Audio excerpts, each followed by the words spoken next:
Hello, it's Anna. For my at-home primary, I did the book The Day the Crayons Quit, and I made the Play-Doh that went along with the book. So here's my Play-Doh.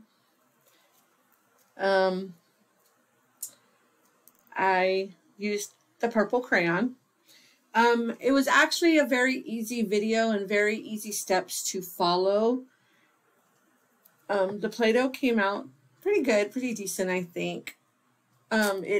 One thing that I do think that went well is that it does make quite a bit. It made all this Play-Doh the one recipe.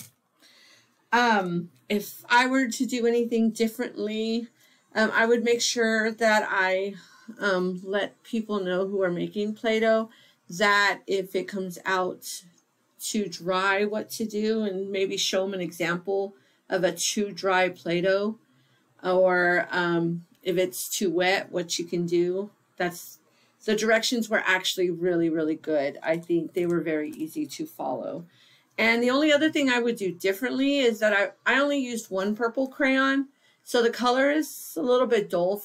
I think if I used a couple more, it might have been a little bit brighter. What I learned is that Play-Doh is actually really fun to play with.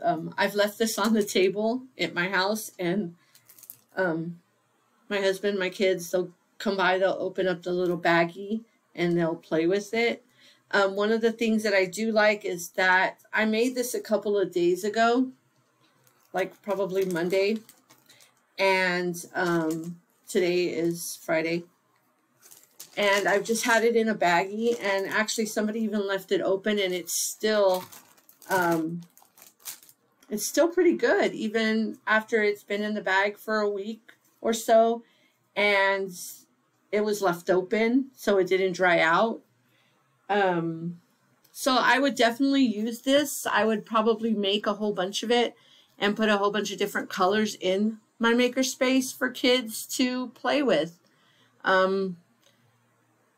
We could make it together also, but just having it there for them to play with, I think they would really enjoy it. It's actually really fun to play with. Thanks.